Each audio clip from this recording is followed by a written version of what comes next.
Bonjour tout le monde, c'est Alain. On se retrouve aujourd'hui pour ce premier avis en vidéo après 3 semaines d'utilisation de ce smartphone, le Apollo Verni 4G Lite, qui n'a rien d'un light en réalité. Si la vidéo vous plaît, n'hésitez pas à laisser un pouce bleu ou un commentaire pour me dire quoi améliorer pour la prochaine fois. Et bon visionnage, bonne vidéo, à la prochaine.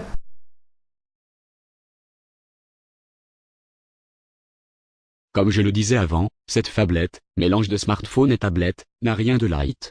Elle est dotée d'un processeur, Helio, X20, Decacore, cadencé à 2,3 GHz, qui, associé aux 4 Go de RAM et 32 Go de mémoire, donne des performances surprenantes.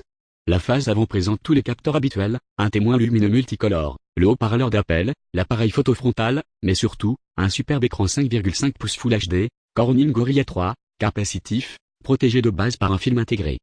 Le design unibody en métal anodisé du téléphone est très élégant, très agréable et confortable à l'utilisation grâce à un dos incurvé et des caractéristiques générales très raisonnables, notamment le poids et la taille. On trouve dans la boîte le téléphone, un câble USB type C, un gros chargeur 2 ampères, le manuel et un outil pointu pour ouvrir les 2 emplacements de carte SIM. Le mobile est déverrouillé d'opérateur par défaut et permet d'utiliser une carte micro SIM et une nano SIM ou une carte SD, au choix. On pourrait étendre la mémoire jusqu'à 128 Go en plus des 32 Go de base. L'écran Full HD est magnifique, et la prise en main excellente. L'intégralité du téléphone est lisse et douce, sans aspérité, sans défaut. Au dos, on retrouve l'appareil photo 16 mégapixels, un capteur tactile et le flash. Au passage, je tiens à souligner l'efficacité et la fluidité du capteur tactile, qui fonctionne aisément 9 fois sur 10.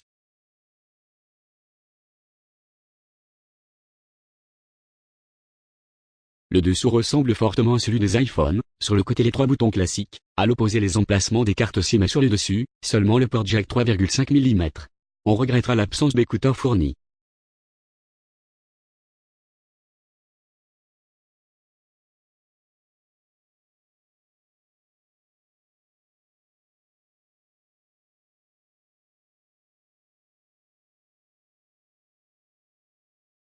En plus d'un écran brillant et de très bonne qualité, l'ensemble est très réactif, comme on le voit ici avec de multiples applications ouvertes. Les boutons système, au bas de l'écran, ne sont pas physiques mais tactiles, et peuvent être configurés dans le panel de paramètres, pour en changer l'ordre ou les faire disparaître.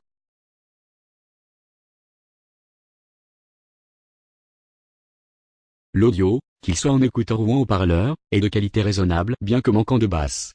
Ceci est dû à un manque de caisse de résonance à l'intérieur du téléphone et peut être arrangé avec l'égaliseur intégré.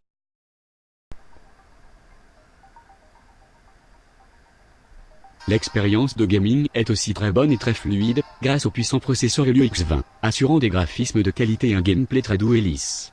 Les rendus de texture, d'ombre et de reflets sont propres et n'ont rien à envier aux smartphones haut de gamme actuels du marché.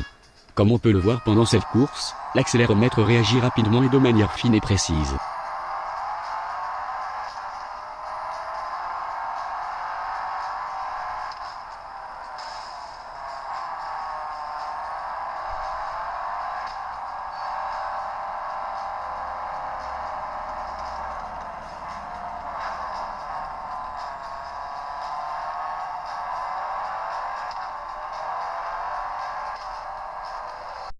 En plus de la réactivité globale de ce smartphone, j'ai été surpris de la qualité de ses photos.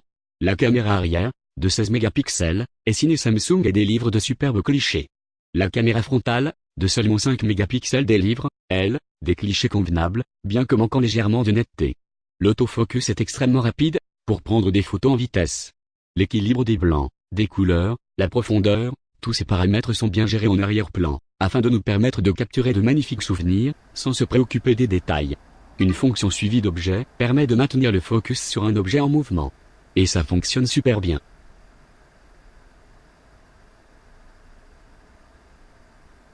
Grâce à de nombreuses options, il ravira les amateurs de photos.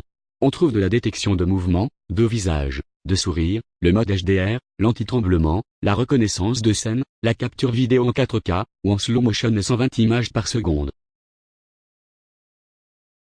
Voici quelques exemples de photos prises sous différentes conditions lumineuses.